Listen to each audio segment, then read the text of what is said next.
I think before you mentioned Jackson Fife's paper, and you spoke about this idea of, well, there's a lot of people that aren't doing resistance training for whatever reason. They don't enjoy it. It's really hard. Rather than them doing nothing and being completely sedentary, perhaps there's another option that gets them engaged. There's less of a barrier and still has some benefit. But if we think about the magnitude of effect, and you compare the program that you just outlined there as gold standard versus this kind of exercise snacking approach where people are, spending 5-10 minutes here or there, maybe even a couple times a day doing body weight or resistance band exercises. They're taking the stairs, they're parking further away from the entrance to the shopping center.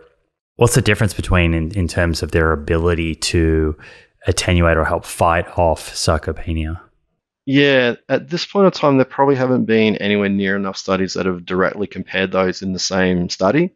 So when we want to see the relative effect of different interventions, it's best to do them in the same study so that any differences in the type of the population or whatever are controlled for. So we don't have clear evidence on that, but as a general sort of estimate, the benefits will definitely be less in terms of our typical strength measures, our muscle mass measures. In terms of function, there can still definitely be functional improvements, particularly if those snacking exercises are more functionally based. So one of the great things of occupational therapy, they really listen to their clients regarding what brings meaning to their life. So the exercise prescriptions often included by the OTs in these snacking sort of designs are simulating those sort of movements that are important for those older people. Again, it sort of depends on what is the outcome we're measuring and what level of function these individuals have at baseline. So for someone who's quite poorly functional, even doing like sit to stands 5 days a week and accumulating an extra 5 sit to stands a day, that might be a sufficient training overload to increase their total leg strength to a similar extent than what you'd get in a gym because their level of baseline function was so low. And when we did studies in aged care, like had a PhD student, Samantha Feen, she's now at Central Queensland Uni in Mackay, her intervention at a local aged care facilities, all her equipment was a couple of dumbbells up to 3 kilos and some TheraBands and some sort of soccer balls,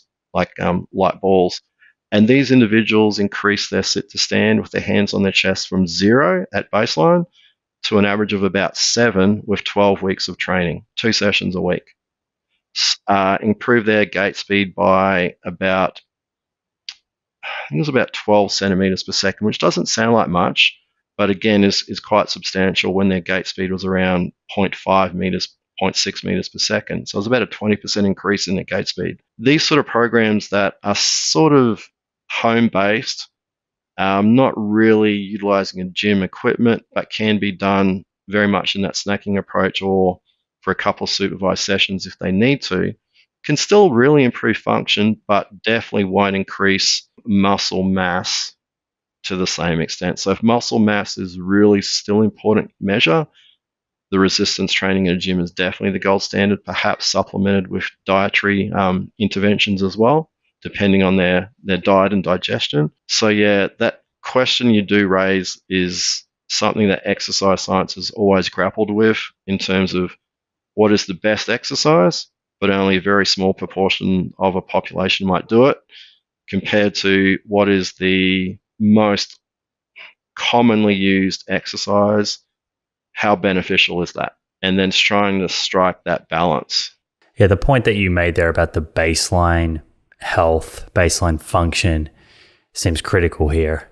And, I have to wonder, I presume the guidelines speak to this to some degree, but, in reality, it would be nice if there was some types of baseline testing, which then, based on the results that someone gets there, it suggests, okay, well, this is the best type of resistance training perhaps for that person to kind of shift the needle.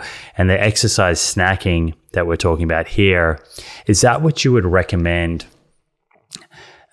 for, let's say someone's listening and their parent or their grandparent is 80 or 85 in an aged care facility, they're going to struggle to, let's say, get them into the gym on the leg press. Is this where you would suggest they begin with a more of an exercise snacking approach? For sure. So particularly if you've got that parent, grandparent that you might visit once or twice a week or something, you could potentially incorporate that into your visits with them. And instead of just being there watching them do it, if you actually did the exercises at the same time, I think that'll also go a long way to your loved one doing it as well.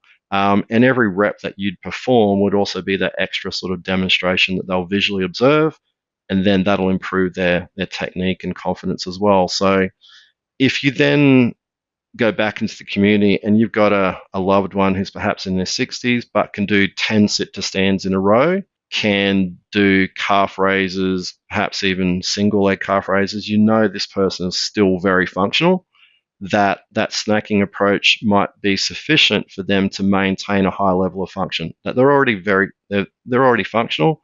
This might be sufficient for them to maintain high levels of function throughout the rest of their life.